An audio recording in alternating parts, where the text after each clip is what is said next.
नमस्कार, तुमचे स्वागत आहे माझ्या यूट्यूब चॅनेलमध्ये, ज्याचं नाव आहे जर्नी विथ शीतल गुंजाळ। मी तुम्हाला कायम माझ्या व्हिडिओमध्ये सांगते की आम्ही खंडोबाच्या मंदिराजवळ राहायला आहोत। खंडोबाचं मंदिर आम्हाला जवळ आहे। आज रविवार आहे आणि खंडोबाच्या मंदिरामध्ये आमचा महाप्रसादाचा कार्यक्रम आहे। दर रविवारी चुलीवर आमटी भाकरी केले जातात। लांबून लांबून भाविक भक्त येतात आणि ज्यांना इच्छा असेल ते दर रविवारी महाप्रसादामध्ये आमटी भाकर जेवण ठेवलं जातं। आमच्या गावामध्ये एक भाविक भक्त होते, ते रोज नित्यनेमाने जेजुरीच्या खंडोबाला दर्शन करण्याकरता जात होते। त्यांनाच हे खंडोबा जेजुरीचा पावन झाले आणि त्यांच्या मागोमाग जेजुरीचा खंडोबा आमच्या दैठणीगुंजाळमध्ये गावामध्ये आलेले आहेत आणि हे आमचे कुलदैवत जागृत स्थान आहे। तिथे दर रविवारी लांबून लांबून भाविक भक्त येतात आणि ते पण आमटी भाकरीची पंगत देतात। इथं चुलीवर भाकरी केल्या जातात, चुलीवरच आमटी करतात सगळेजण। ज्यांना कोणालाही पंगत द्यायची असेल तर त्यांनी बाहेरून त्यांच्या घरून व काही इतर सामान आणायची पण गरज नाही।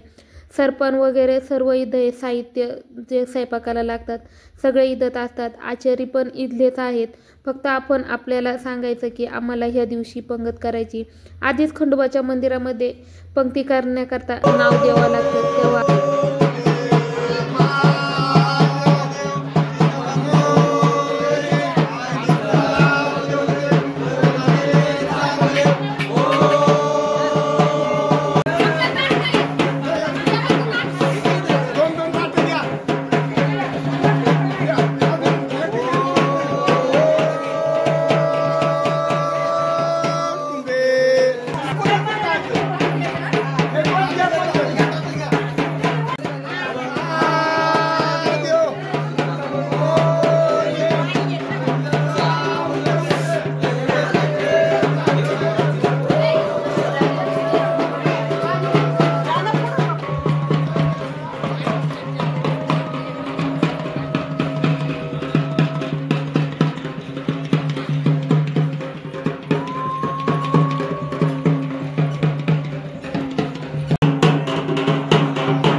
दर्शन घेतल्या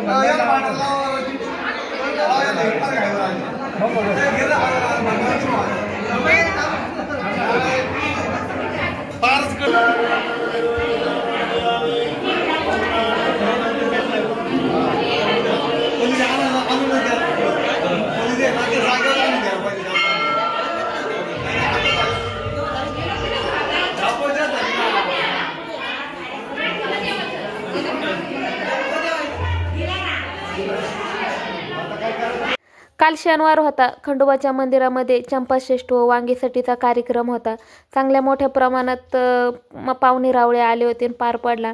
आज रविवार आहे, खंडोबाची पंगत आहे। रविवारच्या दिवशी दर रविवारी आमटी भाकरीचा नैवेद्य केला जातो आणि बाहेरून लांबून लांबून लोकांची पंगत पण असते, म्हणजेच महाप्रसाद।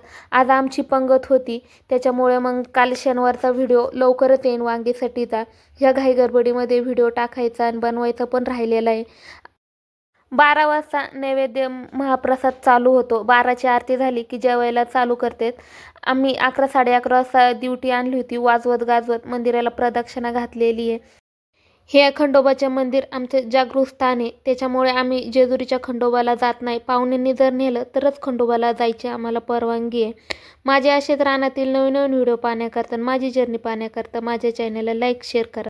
कोणाला दैठणे गुंजाळमधील खंडोबा आहे, हे अहिल्यानगरमध्ये अहमदनगरमध्ये खंडोबा आहे, कमेंटमध्ये नक्की सांगा आणि खंडोबाचे दर्शन करायला नक्की या. धन्यवाद.